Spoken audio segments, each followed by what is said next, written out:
si c'était lui le problème. Le 49.3 dans notre Constitution permet au gouvernement d'engager sa responsabilité sur un texte de loi pour l'adopter sans vote, outil légal bien sûr, déjà utilisé 100 fois depuis le début de la Ve République, mais de plus en plus insupportable aux yeux des Français.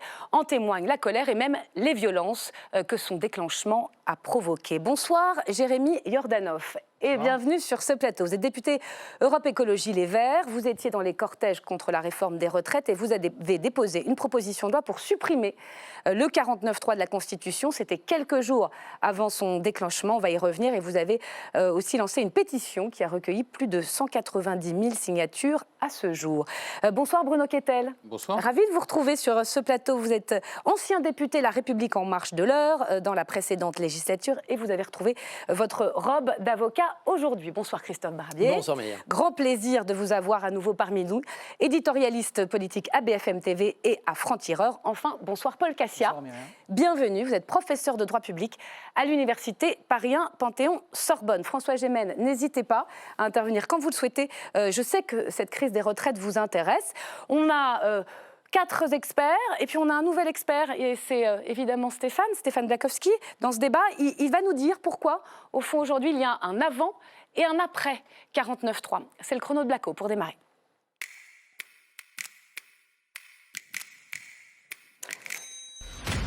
Bonsoir Stéphane. Bonsoir Myriam, bonsoir messieurs. Alors, l'expert 49.3, que nous dit-il ? Alors, le 49.3, faut-il le rappeler, ça fait référence au 3e alinéa du 49e article de la Constitution. Donc, si vous voulez le lire, on l'a affiché, mais tout le monde connaît le principe. Ça permet donc au gouvernement de faire adopter un projet de loi sans faire voter les députés. Alors évidemment, ça suscite du débat. Il y a ceux qui vous diront que c'est un déni de démocratie et d'autres qui répondront « oui, c'est quand même un outil indispensable pour gouverner ». Cela dit, dans ce genre de débat, il faut reconnaître que le point de vue des uns et des autres est très différent selon qu'ils sont dans l'opposition ou au gouvernement. On peut prendre l'exemple de François Hollande, par exemple, qui était dans l'opposition en 2006 et qui critiquait le 49.3 quand Dominique Villepin l'a utilisé pour faire adopter le CPE. On l'écoute.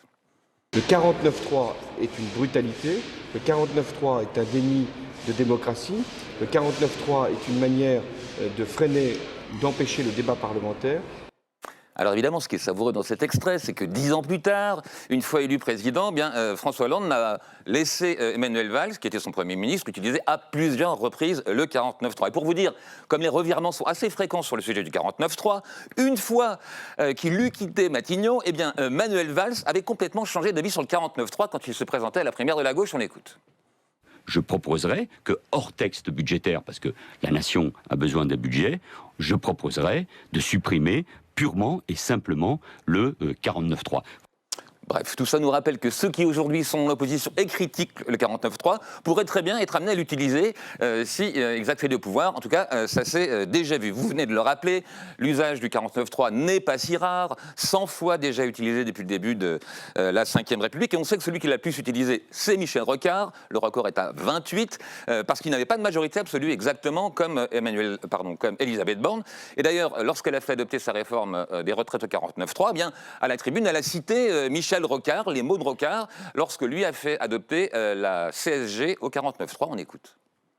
Michel Rocard avait eu ces mots. Dans un scrutin où chacun voterait selon sa conscience, permettez-moi de dire que je suis sûr que ces dispositions réuniraient une majorité, peut-être même une large majorité. Donc voilà, effectivement, le meilleur argument sans doute en faveur du 49.3, c'est qu'il permet au gouvernement d'échapper aux certains calculs politiciens que peuvent avoir les députés. En l'occurrence, Elisabeth Borne, elle parlait des LR qui, après avoir défendu la retraite à 65 ans, refusaient de la voter quand elle passait à 64. Pourtant, même si la Première ministre estime avoir remporté une victoire sur la réforme des retraites grâce au 49.3. On peut quand même en douter. Depuis que la réforme a été adoptée au 49.3, il y a eu les événements de la Concorde, puis tous les soirs des débordements violents où on a le sentiment que la 49.3 a joué un rôle. En tout cas, elle a été prévenue. C'est exactement ce que disait Laurent Berger avant qu'elle utilise le 49.3. Moi, je pense qu'on ne peut pas, je vous le redis, avoir une telle mobilisation, une telle opinion qui est adverse, qui est contre cette réforme, une procédure parlementaire escamotée, et avoir un vice démocratique par le vote de cette réforme par un recours au 49.3. Enfin, je pense que ce serait extrêmement dangereux dans le ressentiment que ça pourrait créer. Alors, vous savez, là, on est sur ceux qui sont pour ou contre la réforme, mais il n'y a pas que Laurent Berger qui soit critique vis-à-vis du 49.3. Je vais vous faire écouter Nicolas Sarkozy, qui est assez bien placé pour en parler, puisque c'est lui qui a réduit l'usage du 49.3 en 2008. Il était invité à un congrès sur les institutions au mois d'octobre, et il expliquait pourquoi, en 2010, lorsqu'il a fait adopter cette réforme des retraites, alors que François Fillon, Premier ministre, et Bernard Accoyer, président de l'Assemblée, lui demandaient de la faire passer, cette réforme, au 49.3, pourquoi il avait dit non. On écoute.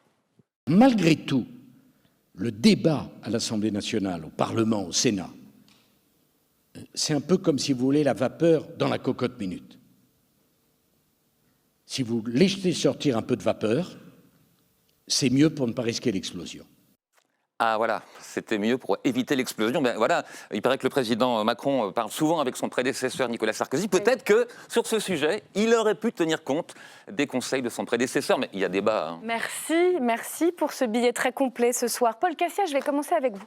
Un peu d'histoire, peut-être. Comment il est né? Comment il a été pensé par le général de Gaulle et par Michel Debré, ce 49.3, par les auteurs de la Constitution? Il s'insère dans un ensemble qu'on appelle le parlementarisme rationalisé. L'idée, c'est de ne pas retomber dans les errements de la IVe République et de faire en sorte que le gouvernement puisse gouverner. Et il y a dans la Constitution un nombre assez impressionnant de mécanismes qui permettent précisément à l'exécutif de mener la politique qu'il souhaite, en dépit de contraintes diverses qui peuvent tenir soit à l'obstruction parlementaire, soit au fait de ne pas avoir de majorité absolue. Oui, c'est ça, il y a deux types de 49.3. Pour débloquer, alors qu'on est majoritaire, un mur d'amendements de l'opposition, ou pour passer un texte sans majorité. Absolument. Et dans l'histoire, il y a plus de déblocage ou de passage en force? Ça doit se tenir entre les deux rives. Mais ce qui est tout à fait original dans le contexte actuel, et vous l'avez dit en commençant, Myriam, c'est que le 49.3 est apparu insupportable. Pourquoi? Parce qu'on a un concentré de tous les mécanismes parlementaires qui sont favorables à l'exécutif, qui ont été utilisés dans une période très courte, de quelques 50 jours à peu près. Donc c'est ce 49.3-là qui est plus insupportable parce qu'il arrive après déjà des procédures qui ont contraint, voire cadenassé le débat. C'est ça? C'est mon sentiment.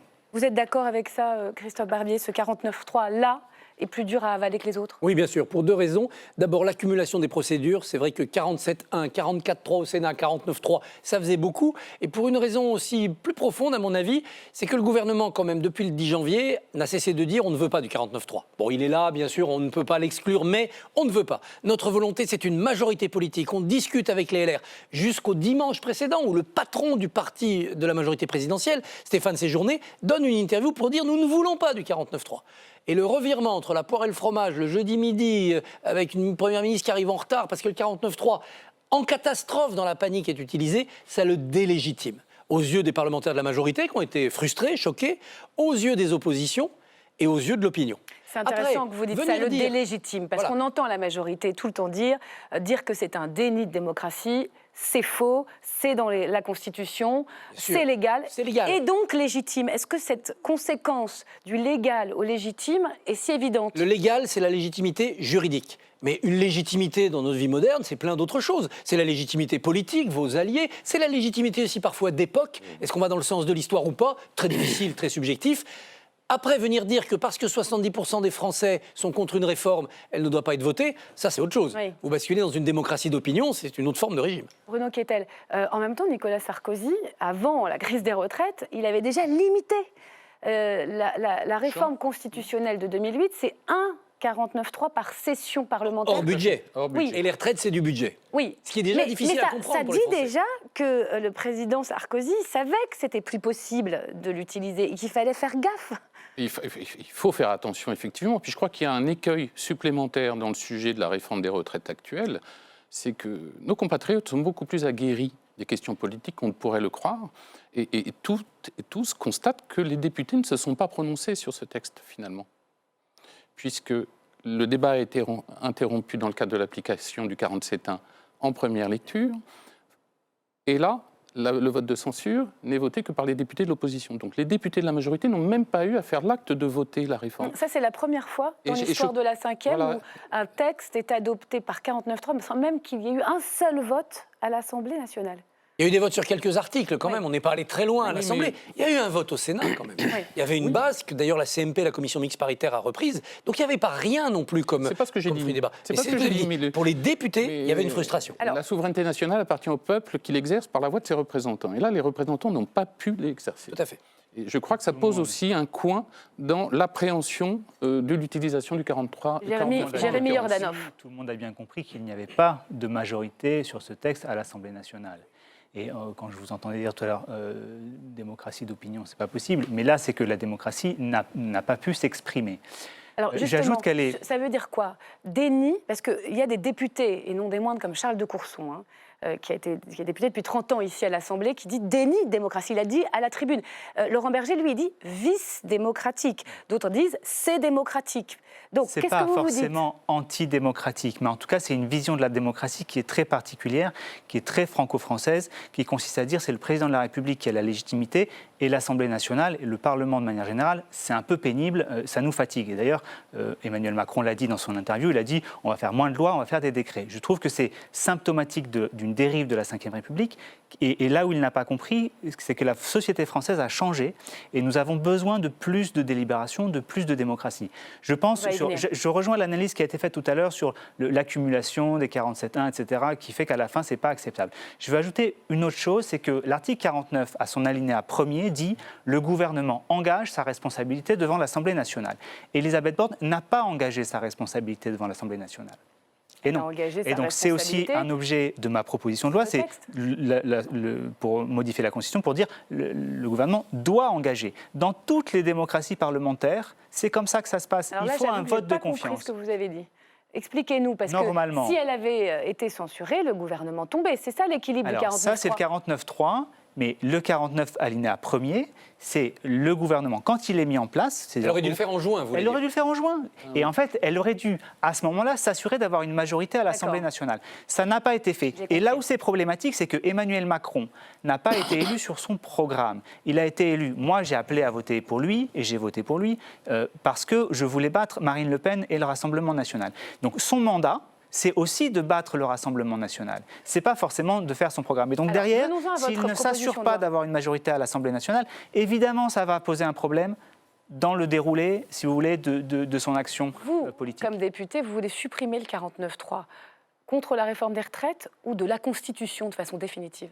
De la Constitution de façon définitive. Moi, j'ai un problème avec la Ve République parce que je considère qu'elle n'est pas assez parlementaire. Elle ne donne pas assez de poids à la délibération, au rôle des députés et des sénateurs.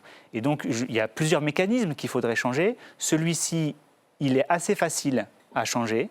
Il ne change pas, il ne bouleverse pas les équilibres, parce qu'il reste le 49.2 qui est la motion de censure, il reste le pouvoir de dissolution, il reste le 49.1, l'engagement de la responsabilité du gouvernement, il reste sur les lois budgétaires l'article 47 et 47.1 qui permet, en cas de blocage, de passer par ordonnance. Donc ça ne créera pas de blocage. Alors, tout le monde a compris que c'était un problème, et on le voit aujourd'hui, c'est un problème politique dans la rue. Donc je pense que c'est quelque chose d'assez facile à changer. On ne connaît pas tous la Constitution par cœur, mais c'est intéressant. Donc on pourrait le supprimer tout en restant dans la Ve République. Ça obligerait quoi? Ça obligerait, en cas de majorité relative, la Première ministre a systématiquement, ou le Premier ministre a trouvé des compromis.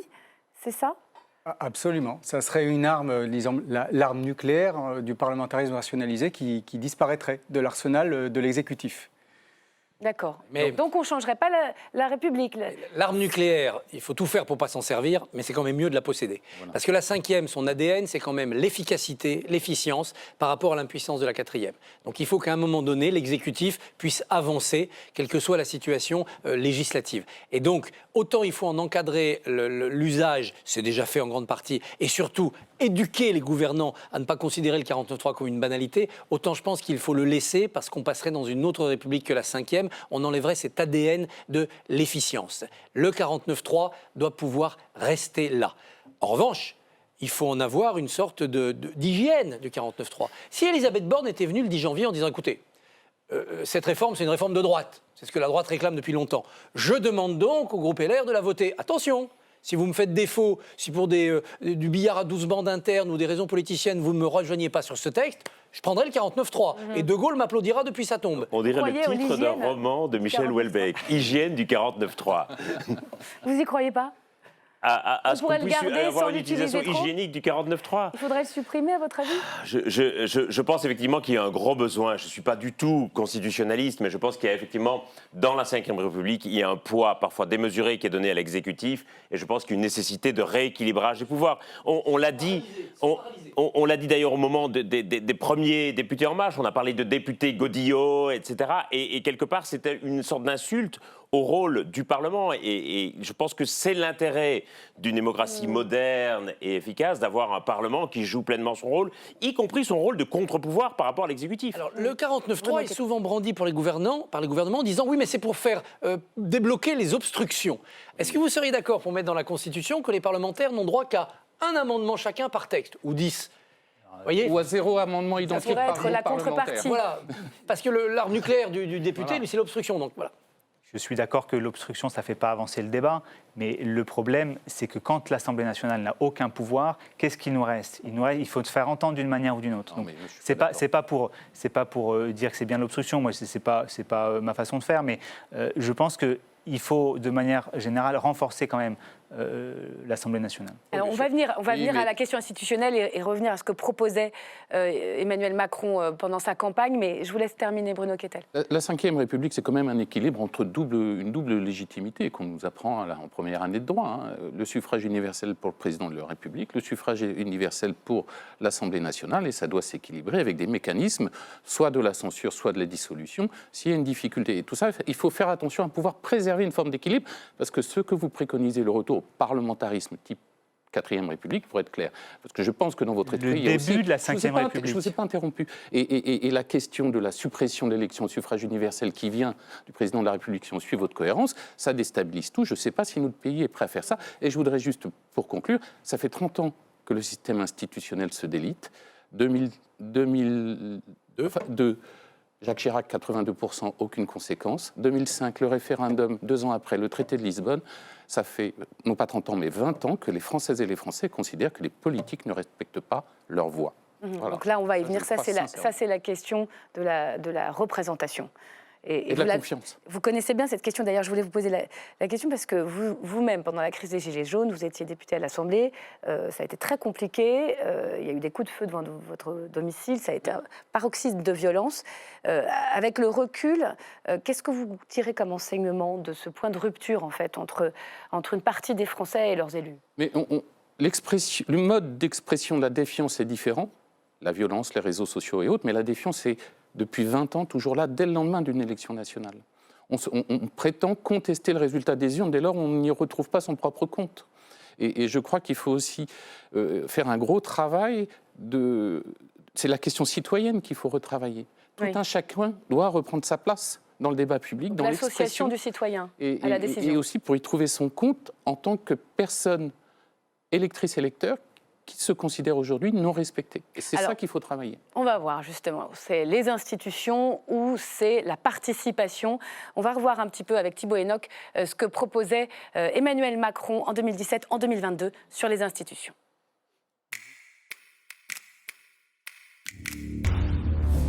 Emmanuel Macron et les institutions ou une histoire contrariée. La réforme de notre mode de scrutin est une nécessité. Promesse de campagne de 2017, la réforme des institutions voulue pendant le premier quinquennat prévoyait une réduction du nombre de parlementaires, une part de proportionnelle et une limitation du cumul des mandats dans le temps. Un Parlement moins nombreux, mais renforcé dans ses moyens. Autant d'ambitions qui n'aboutiront pas.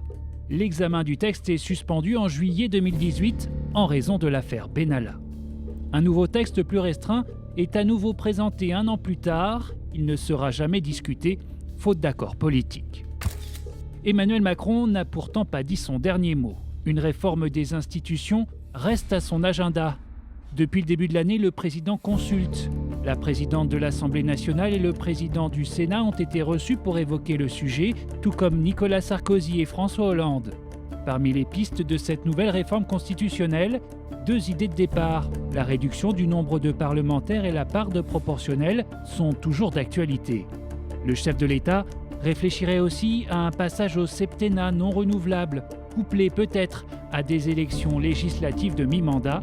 Enfin, il souhaiterait revoir l'organisation et le découpage des collectivités territoriales. Voilà, Paul Cassia, autant le dire tout de suite, à ce stade de la crise, cette réforme n'a aucune chance de voir le jour, parce qu'il faudrait 3/5 des parlementaires pour l'adopter. Mais est-ce qu'il y a de bonnes choses dans le diagnostic et les réponses données sur la crise démocratique? Myriam, il ne faudrait pas 3/5 des parlementaires pour une des réformes importantes qui vient d'être évoquée, celle de la proportionnelle, Oui. puisqu'une loi simple suffirait à ce que les députés soient élus à la représentation proportionnelle. Je rappelle ici qu'en février 2017, lorsque François Bayrou s'est rallié à Emmanuel Macron, l'un des 3 engagements qui avaient été pris par Emmanuel Macron, c'était d'instaurer la proportionnelle. Ce qu'il n'a pas fait, alors même, je parle sous le contrôle de monsieur le député Kettel, qu'il avait tout à fait la majorité suffisante pour cela lors du quinquennat précédent. Et ce point-là est quand même assez grave. Et d'entendre encore parler de proportionnel aujourd'hui, je dois dire que c'est passablement agaçant, puisque chacun... Pourquoi, à votre avis, il ne l'a pas fait? Pourquoi? Pour quelle raison ça a été enterré, la proportionnelle? Parce que je pense que c'est facile d'avoir... Il s'est dit, je vais encore avoir une majorité large, tout seul, et j'ai pas besoin de la proportionnelle, ça va être pénible. C'est comme le droit de vote des étrangers, c'est une sorte de montre du Loch Ness qui revient régulièrement. Plus compliqué. Revenir sur ce que vous disiez tout à l'heure. Un paquet global qui a été déporté. Juste une petite précision sur l'élection directe du président de la République. Ce n'est pas la Constitution de 1958, c'est le référendum de 1962. Donc, ça a fait chuter le gouvernement, d'ailleurs. quand on dit ça va changer les grands équilibres, non, la Constitution de 58, elle a été rédigée pour qu'un président de la République ne vienne pas contester la légitimité des parlementaires qui, eux aussi, sont élus au suffrage universel direct. Vous voyez? Donc, pour vous, avez eu Jérémy 4 ans de Jordanov, si pratique je dans le comprends schéma bien, le président de la République devrait être responsable devant le Parlement aujourd'hui. Moi, ce que je dis, c'est que... il est tout puissant d'une certaine façon et pas responsable devant sa majorité. Il faudrait revenir à un parlementarisme. Il ne peut pas faire abstraction dans tous les cas de l'Assemblée nationale. C'est ça que je dis. C'est que l'Assemblée nationale a aussi une légitimité. Et quand on l'entend, on a l'impression qu'il dit « moi j'ai été élu, je suis légitime » et le reste, ça n'existe pas. Et ça, c'est problématique. Et je pense que la proportionnelle réglerait une partie du problème parce que l'ensemble des opinions, disons, pourraient s'exprimer à l'intérieur de l'Assemblée nationale. Et moi, je pense que si on veut éviter la confrontation dans ce pays, il faut que le débat d'opinion, d'idées, la délibération se fasse dans les institutions. Vous avez quand même beaucoup plus de représentativité avec la nouvelle donne. C'est une exception. C'est le projet de loi retraite dont vous avez le plus débattu dans l'histoire de la réforme du système des retraites depuis une trentaine d'années. Donc ne dites pas qu'on n'a pas débattu. Beaucoup de temps semble avoir été perdu en écueil et incidents de séance. Mais sur le fond, je crois qu'il y a plus de 150 heures de débat. Il y a 3 ans de débat. Il y a, le sujet, ça a été rappelé, il est sur la table depuis 2017. Non, ne dites pas objectivement qu'il n'y a pas eu de débat. Maintenant, c'est la manière dont le débat est mené, la manière dont les uns et les autres se posent qui peuvent interroger. Mais Christophe Barbier, à chaque crise, c'est systématiquement la figure du président de la République qui est ciblée et qui est visée, et on le voit bien dans la manière dont le mouvement change de nature. Il n'est pas responsable, sauf à attendre la fin de son mandat. Est-ce que là, on n'est pas arrivé à un système de grâce et disgrâce à bout de souffle? On est un peu coincé. On a fait le quinquennat, ce qui était sans doute une modernité. L'accélération du temps de la vie fait que ce septennat hérité de l'époque MacMahon n'était pas légitime. Mais on a refusé de réduire le mandat des parlementaires. Donc maintenant, les parlementaires ne doivent plus leur réélection au bon travail d'un Premier ministre pendant 5 ans, pendant que le président, lui, fait autre chose. Ils doivent leur réélection à la réélection de leur président ou à sa défaite, et ils sont battus. Donc toute l'attention du Parlement va vers le président. Fais attention, travaille bien. Et toute l'attention du président va vers le Parlement. Donc, avant, il y avait un chef de la majorité. Le chef de la majorité, c'était le Premier ministre. Aujourd'hui, chef de la majorité, ça ne veut plus rien dire. Donc, on aurait dû réduire à 4 ans la durée des députés pour permettre cette année de cohabitation dont on savait qu'elle avait des défauts. Cohabitation émolliente, disait Séguin, qui était aussi une forme de campagne présidentielle anticipée, cohabitation Chirac-Mitterrand, par exemple. Mais au moins, ça permettait aux députés de se concentrer avec le gouvernement sur la politique, de laisser le président présider. Là, on a tiré le président vers le quotidien et on a aimanter les députés vers une tension pour ou contre le président. Alors la proportionnelle, oui, pour représenter, même si en effet là on a une assemblée représentative sans proportionnelle, ça a 2 défauts quand même. Le risque de paralysie, avec des gouvernements qui tombent, qui ne trouvent jamais de majorité, syndrome 4e. Moi je vois un autre défaut. Quand vous êtes élu, après une campagne les pieds dans la boue, de 150 voix, Vous allez retrouver à l'Assemblée votre collègue qui, lui, aura été élu sur la part proportionnelle, désigné par son parti, en ayant fait campagne sur les plateaux télé, dans les canapés de Saint-Germain-des-Prés. Vous aurez des députés à deux vitesses, à deux légitimités. Vous croyez que le premier va accepter que l'autre soit président de commission, fasse passer ses amendements et du temps de parole? C'est bien ce qu'il y a en Allemagne, quand même, Christophe Barbier. Oui, mais c'est un pays décentralisé. Il y a le Bundesrat, il y a le Bundestag, il y a les Länder. Ça change beaucoup de choses.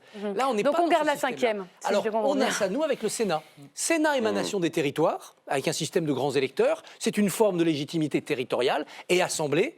Et moi, je suis pour le maintien du suffrage universel direct, majoritaire à l'Assemblée. Moi, je serais pour qu'il n'y ait qu'un tour. Voilà. On s'entend avant, il n'y a qu'un tour. Celui qui arrive premier, il est élu. Ça obligerait les partis à faire des alliances dès le premier tour. Et ce qu'a fait d'ailleurs un peu la NUPES la dernière fois, ce qui explique peut-être aussi ces bons résultats, pour qu'on ait quelque chose d'assez brutal, en effet, mais d'efficace. Je pense que l'Assemblée doit rester le lieu de l'efficacité. Ça crée des coalitions avant le vote. Avant le vote. Si on fait la proportionnelle intégrale, ce que moi je propose, et j'ai déposé une PPLC là-dessus, une PPL parce que ce n'est pas effectivement un test constitutionnel, ça fait les coalitions après. Et l'ensemble du spectre politique est représenté dans les institutions. Oui, mais ça fait 4e République. Oui, mais il y a d'autres. En fait, si on fait, par exemple, la motion de censure constructive, on y arrive. Si on veut pas l'instabilité, il y a beaucoup d'autres mécanismes. Regardez Israël. Hein. Israël. Non, mais regardez la Belgique, regardez l'Allemagne, regardez l'Italie, regardez l'Espagne. La proportionnelle, c'est pas quelque chose de complètement extravagant. On a déjà une chambre qui représente les territoires. On peut très bien avoir une chambre qui représente la nation, qui est élue à la proportionnelle. On ne va pas vous mettre d'accord parce que c'est toujours les mêmes arguments, la stabilité contre la représentativité. C'est une passion française aussi. Absolument. Ceci dit, il y a un élément du rapport du GIEC qui est tout à fait intéressant et dont personne ne parle, c'est le comparatif régime majoritaire versus régime proportionnel sur l'efficacité de l'action climatique. Alors ? Et qui montre que les régimes proportionnels ont tendance à être plus efficaces en matière d'action climatique que les régimes majoritaires. À méditer. On va se quitter avec... Et personne n'en parle alors que ça me paraît tout à fait... écoutez, en tout cas, ceux qui nous regardent se feront leur avis pour effectivement militer pas. Juste écoutez Laurent Berger parce que j'aimerais juste vous faire réagir. Ça pourrait peut-être éventuellement offrir une sortie de crise au président. Je dis ce matin qu'il faut apaiser les choses et je propose pour apaiser les choses qu'effectivement il y ait un temps d'écoute, un temps de dialogue et qu'on mette sur pause sur la réforme des retraites. Ça veut dire quoi, mettre sur pause ? Mettre sur pause, c'est de dire, écoutez, mercredi, vous nous avez parlé d'usure au travail, vous nous avez parlé d'emploi des seniors, vous nous avez parlé d'aménagement des fins de carrière. Normalement, tous ces sujets-là, ça devrait être dans la réforme des retraites. Donc on a mis la charrue avant les bœufs, tout le monde le sait. Le mouvement social, les manifestants hier, ils disent quoi ? Ils disent mais il faut parler du travail. Et on reparle du travail, on va parler des retraites, y compris du déficit du système des retraites. Mais pas de cette manière. Bruno Kettel, c'est une main tendue, une nouvelle main tendue de Laurent Berger. On fait une pause, on remet les réformes à l'endroit, on discute de la loi travail en premier, et puis... on suspend la réforme des retraites une fois qu'on a trouvé un compromis sur la pénibilité, sur les questions d'usure professionnelle. De toute façon, si ma mémoire est bonne, le texte réforme retraite est applicable au 1er septembre 2023. Je crois que c'est... S'il ne tombe pas devant le Conseil constitutionnel. Mais je ne suis pas là pour faire de la politique politicienne. Donc, 1er septembre 2023, donc ça permet un temps de réflexion. Vous avez la loi ordinaire, effectivement, qui va venir, et Laurent Berger a raison. C'est là où les fondamentaux doivent être évoqués. Le temps de travail dans le temps de vie, le temps de formation professionnelle, la durée hebdomadaire du temps de travail. Moi, je suis un adepte du principe de liberté par excellence. Si des gens veulent moins travailler, il faut leur poser toutes les conséquences. Aujourd'hui, tout le monde s'accorde, y compris dans la majorité, pour dire que ce texte, il aurait dû venir sur le travail avant. Alors, est-ce que la pause sur les retraites n'est pas utile ? Mais pour pouvoir éventuellement sortir de la crise. Je crois qu'il serait bienvenu d'engager un débat de fond le plus large possible et dans un consensus à rechercher. Je trouve que la porte de sortie c'est la bonne porte de sortie. Écoutez, il devrait la prendre, effectivement, c'est la moindre des choses. C'est une porte de sortie qui est honorable pour tout le monde. Et aujourd'hui, je pense qu'on ne peut pas, en tout cas, continuer comme si de rien n'était. Dernier mot sur la question de la participation. Vous en avez parlé, Bruno Kettel, c'est très très présent. On a l'impression qu'un peu comme dans les Gilets jaunes, qui avaient commencé sur une question économique, la taxe carbone, la question du pouvoir d'achat, il y a eu ensuite des questions démocratiques sur le RIC.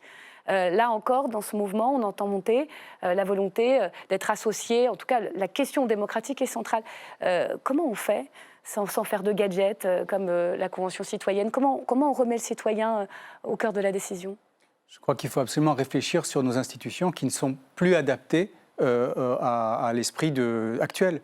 Elles ont été inventées en 1958 pour une raison qui a été dite tout à l'heure. Elles ont été rénovées, en dernier lieu, en 2008.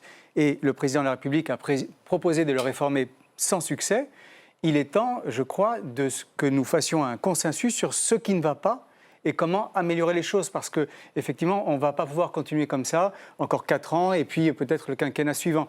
Donc il faut que des réformes consensuelles se dégagent. C'est peut-être difficile, mais c'est tout à fait nécessaire parce qu'autrement, on en arrive aux situations de blocage qu'on connaît aujourd'hui, où en réalité, une minorité d'électeurs et d'électrices parviennent à faire élire une majorité, même relative, à l'Assemblée nationale, et ce système n'est pas satisfaisant. Oui. Jérémy Jordanov. Si vous me permettez, moi je crois qu'il y a aussi une défiance aujourd'hui très forte envers l'État, les institutions. On le voit avec l'explosion de l'abstention. Et en fait, si on ne comprend pas que ce rejet, c'est parce que la Ve République est vécue comme trop verticale, donc si on ne prend pas à bras-le-corps cette question des institutions tout de suite, on risque, à mon sens, de provoquer plutôt un choc autoritaire. Et aujourd'hui, les instruments de la Ve République, s'ils étaient dans les mains du Rassemblement national, pour ne pas le nommer, je pense que ce serait catastrophique pour la question démocratique. Donc je pense qu'il y a vraiment une urgence tout de suite, dans les mois qui viennent, à remettre cette question sur la table. Montesquieu disait il faut que par la disposition des choses... centrale et qu'elle intéresse beaucoup les Français. Absolument. Il faut que par la disposition des choses, le pouvoir arrête le pouvoir. Il faut rappeler cette phrase de Montesquieu parce qu'on a besoin de ça face à une montée de l'autoritarisme, pas uniquement en France, un peu partout en Europe. Ce n'est pas une exception française. Et donc, il faut qu'on ait des systèmes qui soient résilients par rapport à ça. Ça me semble être un argument très important, ça. Parce que j'entends la question de l'efficacité, de la stabilité de l'exécutif. Mais on a en France un régime qui donne un pouvoir extraordinairement grand à l'exécutif. Même Paul Cassia pourra me contredire si je dis une bêtise, mais même le président américain n'a pas autant de pouvoir que le président français. Au-dessus du président français, il n'y a quasiment que les dictateurs qui ont encore davantage de pouvoir. Et donc, effectivement, ça va bien tant que nous avons un président issu d'un parti démocratique qui peut manier ses instruments avec une certaine forme d'hygiène, comme le dirait Christophe Barbier. Mais que se passerait-il si demain, nous avions un président ou une présidente qui serait issu d'un parti non démocratique ? Bruno Kettel. Quelle que soit Vous craignez que ça puisse être possible en France ? Si votre question est de savoir si je crains que Marine Le Pen soit élue en 2027, la réponse est oui. Maintenant, je crois que quelle que soit la nature du régime, il faut aussi ramener les citoyennes et les citoyens dans leur exercice du droit démocratique. Parce qu'on voit beaucoup lutter contre l'abstention. Lutter contre l'abstention, puis rappeler chacun à sa responsabilité de citoyen électeur contribuable. Voilà. Ça veut dire quoi, les appeler à leur responsabilité ? Le rendre obligatoire, le vote ? Au moins par la conscience qu'ils viennent participer au scrutin. Le retour de la Belgique. Non, mais que par leur conscience, il faut qu'ils reviennent participer au scrutin et donc prennent toute leur part de responsabilité dans les choix qui sont opérés. C'est difficile de contraindre dans notre pays, peut-être plus qu'ailleurs, même si le régime apparaît à certains plus autoritaire qu'ailleurs. Mais on a une vraie difficulté aujourd'hui à s'émanciper de cette question qui est celle que plus de 50% des Françaises et des Français ne se déplacent pas pour des élections nationales. Merci. Je pense qu'on ne peut pas non plus continuer comme ça. Merci beaucoup, c'était passionnant. Merci.